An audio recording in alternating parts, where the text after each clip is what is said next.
Today we're going to be going deep and I'm going to be showing you guys a full breakdown on my deck building process. And because this is my first time doing this, I apologize now. It was a bit of a yap fest.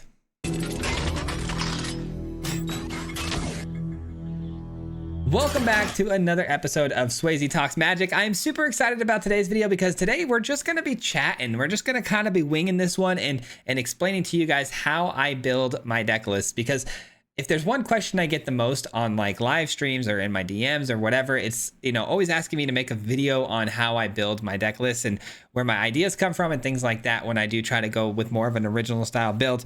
Not all my decks are original. Obviously, a bulk of them I'm inspired by on the ladder against an opponent, or whether it's just a straight up, copycat sort of build with my own adjustments. But sometimes I do like to build my own deck lists. I like to try to be as creative as possible and come up with some really fun things. So people really enjoy that, and they ask me, how do you build them? So I'm going to show you today. If you're a newer player, hopefully this helps you, like a beginner deck building guide. Or if you're not a new player, maybe you can kind of compare ideas with me and see how you do it, and maybe it'll inspire you to do some different things. But there is no one way I do it. It's a lot of variables involved in when I'm building a deck list. So we'll jump in and we'll take a look first at some of these deck lists that I've hearted. A lot of these I felt like were really good examples of how the deck building process can be differing from one deck to another. So we'll take a look at some of these for my examples, and then we'll go over some other key details when building a deck list that I think are really important. So for starters, one of my favorite ways to build a deck is to start out by singling out a particular card. If you guys enjoy a style of play in the game, whether it be like tokens, reanimation, or aggro, I would start by picking a card. And typically a card that really calls to you, that you really enjoy playing, or that catches your eye. We'll start with Viper Copy here. This deck right here, we played this earlier this week. This deck was really fun to me. Probably one of my most fun decks I played last week, and it's because it has a card I really enjoy playing. This card all started with Chandra. Now, when you're building a deck, I like to find the card that's probably going to end up winning me the game, or building around it in a way that it's going to win me a game. So this particular deck, I wanted to play Chandra really bad. So we picked out Chandra. I threw in 4 copies right away because I knew it had to be the centerpiece of the deck. And I went, what makes Chandra so special? Now with Chandra, you really want to hone in on the plus abilities, right? Obviously the -4 is great. You can do some removal. It protects itself, yada, yada. But the 2 plus abilities are vastly different. So you kind of had to lock in on one here, and mine in particular that I wanted to lock in on was the +1, because it's a lot more fun to me, and it's why I really love the card. It creates copies or token copies of creatures, and now those creatures get sacrificed on the end step. They come in with haste. There's a lot of keywords there. Now this works obviously extremely well with ETB effects, and the keyword of haste, giving creatures haste and them sacrificing. There's also abilities that, you get tied to creatures that have attack triggers, right? There's creatures that are, swinging in and they have a ton of attack trigger abilities on them. You've also got the fact that it sacrifices creatures. So if there's a creature that can get you an ability when it dies, that's always going to be good as well. So you want to try to maximize what Chandra does. If Chandra's going to be the centerpiece, you want to maximize her abilities to the most, right? And so this is why we landed on the deck that we did, because if you look here, we got a ton of synergies with the Simulacrum. If you copy this, you're getting extra lands. If it dies, you're going to draw a card. So it works really well with both ETB triggers and when it's gone. And then you've got the Overlord. This has an ETB trigger of dealing 4 damage. And when it attacks, you get another another attack trigger of 4 damage. So again, works really well with Chandra. You get 2 for 1 on that card.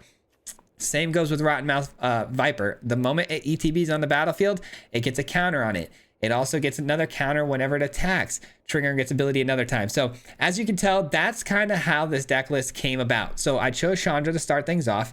I really leaned into what Chandra does extremely well, which is, those ETB triggers and things like that. This deck could have gone multiple ways. We could have ended up with Elish Norn in this deck to double up the triggers even further. But in my opinion, that would have made this deck a little bit more of a win more kind of thing, where, you're getting 2...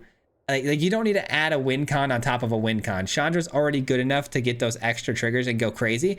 And it's a really nice way to kind of blow up the field if you need to. It does it all. Elish Norn, yes, it shuts down other ETB triggers, but Chandra, I felt like did a really great job here, and it didn't really need to add that extra 5 mana Elish Norn. And a lot of times on 5, we're sweeping the board with Sunfall. So that's why this deck ended up the way it was. Now, something we also need to talk about that's really important is that whenever making a deck that I make, the deck list has to be able to compete, right? Like otherwise there'd be no point in making a video and showing you guys. I would just lose every game. So it's really important that it can compete. So one thing we need to talk about is that when you're building your deck list, if you think that your deck list is really good, I would personally double check. I would double check the ontapped.gg and I would take a look and see exactly what's going on in the standard meta. And this gives you a really good idea of what's going on in standard best of one. So right here on the right hand side, it shows you all of the most popular decks today that are being played percentage wise on the ladder. And obviously most of the time that's mono red. But you've also got things like mono black in there, mono black mid-range. You got Boros Auras, Dimir mid-range, yada, yada. You can see everything right there, which means that if you have something a little bit more ambitious, like our deck here, it is pretty ambitious. It's a bit janky. It's trying to accomplish, more than if more than one card is needed for the combo, it's pretty ambitious. So you're gonna need time to set up Chandra, right? It's got 7 mana. That's not cheap. You got to set this thing up. You're going to die mostly to mono red decks, and then you got to really combat that problem. So I went with a bunch of sweepers. I got my card draw engine here is going to give me life as well. Maze Mind Tome's been excellent because it gains you 4 life. You don't necessarily need it to draw cards. If you really need to rush it and just scry a bunch of times to gain that 4 life, you can. Our removal gains this life off of Virtue of Persistence. We've also got, a ton of early game removal like Get Lost and Cut Down. Now, I really, really love running Get Lost, specifically when I run things like Temporary Lockdown. And the reason being is because Temporary Lockdown takes away those map tokens that you're going to give the opponent when you blow something up. Because, Get Lost removes something but gives them map tokens. And Temporary Lockdown takes them away the very next turn if you need to. So I really love running those two as a pair. But that's how this deck came together. And I think we can move off of this one for now, but yeah, so that's just one way to do it. Picking a card, really narrowing it down to something you really love doing and a specific card and building around it. That's how that one came about. Then you've got another one where, like, let's say Finn. Let's take Finn for an example. This was a deck that was really already popularized in Golgari. It was just black and green. You had the Finn combo with the Skull Dweller. Everyone was running this for a little while. It was a pretty broken way to do things. Finn obviously puts poison counters if something attacks with Death Touch. You pair Death Touch with Toxic, you're starting to, really stack those poison counters quickly. So I sometimes will look at a deck like this and I go, that's really interesting, but I don't want to play the exact same thing everyone else is playing. I'm a content creator on YouTube. Nobody's going to click on the video if I post the 15th Finn deck. You know what I mean? Nobody's going to click on it. It's just the way it is. Would I like to play Finn in that most, narrowed down Golgari beastly way? Yeah, sure. But if I want to play Finn, I need to be creative. I got to figure out a new way to kind of utilize its ability and break it even further or do something crazier with it. So this one has been sitting with me for a while and I wasn't sure what to do with it, but I really wanted to play this deck. Until one day I was listening to, I was just listening to my podcast. I was cleaning pools in my other job. And I don't know why I was thinking of Delny. And Delny is a card where it has a lot of playability with a multitude of decks. And it triggers twice every ability of a creature with 2 power or less. And it dawned on me that Finn is 2 power or less. And I immediately thought to myself, that wouldn't work. I didn't think it was going to work because I didn't think it would work on the ability to just passively put toxic counters on something. Because I was thinking of it more like actually toxic, like a keyword, right? But it's not a keyword. It's actually an ability of the creature. It triggers an ability tied to Finn once the attack happens. So I figured I'd try it. I put Delny in this deck with Finn. I put this deck together and I was like, oh man, if this works, it's going to be really cool. It's going to speed the process up by 10-fold.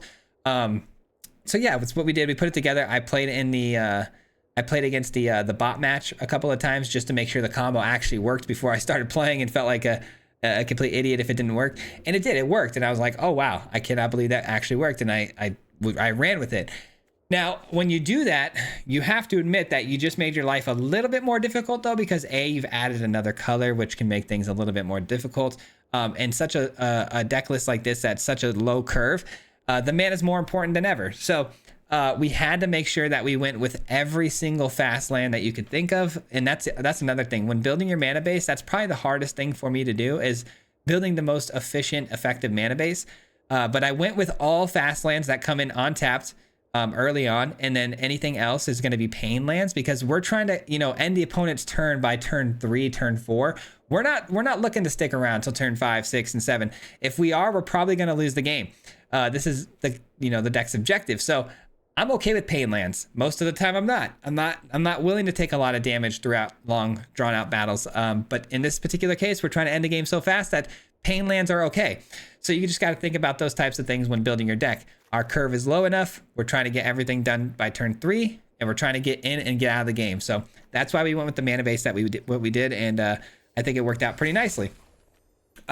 Speaking of mana bases, double landfall. This is an interesting build right here too, because we figured out a trick a little while ago. Now, I may not be the first one to ever think of this. This is definitely something I'm willing to concede the fact that maybe someone thought of it before I did, because it took me a while to figure it out, but I found it by accident myself. I've never seen anyone do it, but there's a little trick you can do with the Virtue of Knowledge's ability at instant speed for 2 mana. You can trigger a copy, or you can copy a triggered ability of one of your permanents. Now, one day I played a Fabled Passage in one of my decks, and when I cracked it, there was a priority hold, and I thought that was weird. And I'm like, what's triggering this priority hold right now? It was asking me if I wanted to copy the Fabled Passage's ability with the 2 mana instant side of this, and I thought that was incredible. So every time I've included Virtue of Knowledge in any of my decks now, which I do a lot because I really love ETB effects and things like that, I include Fabled Passage because that's a really cool little land trick off of that, where you can ramp for 2 mana, just like you could if it was like a green mana spell for, let's say Glimpse, or chart. What is the card called? Oh, Glimpse the Core. It's in the deck. Glimpse the Core, 2 mana green spell that ramps you. This is also a 2 mana blue spell that ramps you. So I thought that was pretty cool. You do need the Fabled Passage for it to work, or like an Evolved Wilds or something like that, but it's very, very cool. So I thought that was interesting. I wanted to touch base on that. But this is another deck where, synergies are everything. You got the landfall triggers, and you can actually double up on ETB triggers, which is something I also found out later, that, a landfall, if you see certain keywords like landfall, if you really read the keywords ability here at the top left-hand corner of the card, it says this ability triggers when a land enters the battlefield. So cards like this work extremely well, like this in Elishnorn, where it triggers and enter the battlefield trigger twice. So a landfall may not say on the card all the time, but some of the landfall cards just have the keyword landfall without actually reading out when a land enters the battlefield. So you gotta keep in mind that some keywords are tied into those things, like ETB triggers and stuff. So sorry if this is getting a little complicated, but I hope this is all good knowledge for you guys, and maybe it's helpful, but we'll see. We'll see.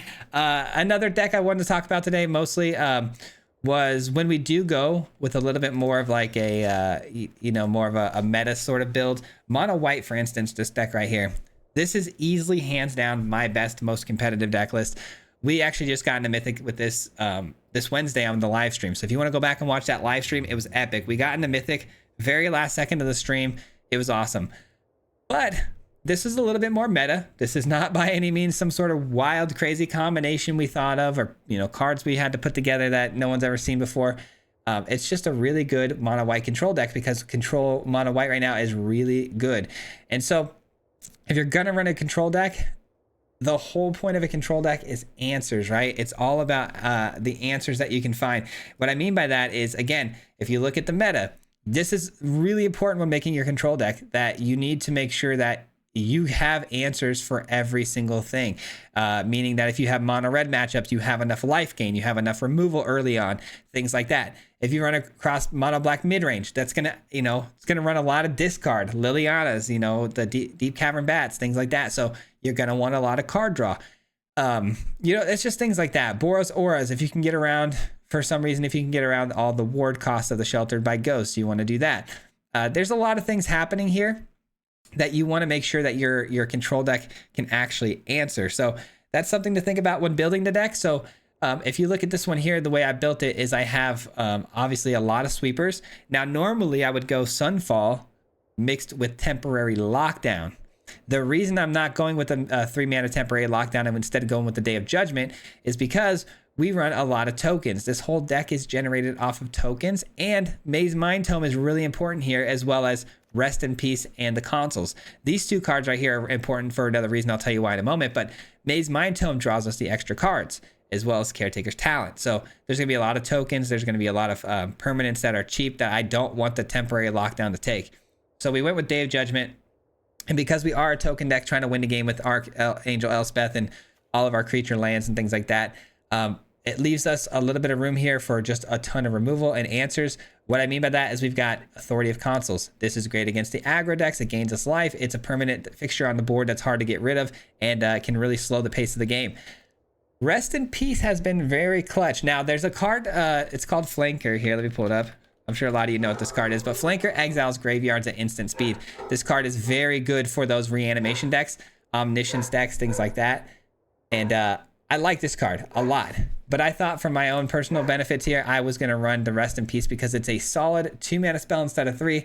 I thought this could stick on the field the whole time because it's an enchantment. Yes, it can be removed and the effect can end, but the damage is usually done when this comes in because it exiles the graveyard. And if it can stick around, it continues to, really cause problems for the opponent. So I really like this card as well. And it can kind of curve really nice into the Caretaker's Talent. So I thought that was really nice. But I think really that's kind of it. I hope a lot of this made sense. Really, the mana base is where I struggle the most with my own, creative builds and things like that. I'm not the best when it comes to mana, but some tips I can give you guys is deck lists like this where it's tokens. You're gonna want to run the obvious, threats like Fountain Port and Murex, but there's some other decks, where we run artifacts. There are some really good artifact lands. All you really got to do is, type in certain keywords when looking your lands up. With your colorless lands, you just want to type in things like token, right? And see what sort of lands give you tokens. You want to type in artifact. It'll give you really synergistic lands for what you're trying to do. Just make sure you take a peek at that before finishing any of your deck lists and make sure you've got everything shored up to the best of your abilities. But yeah, that's about it, man. I hope this all made sense. I guess we have a few more minutes. We can maybe review one more deck. Here, let me review one more deck for you guys real quick. This deck right here.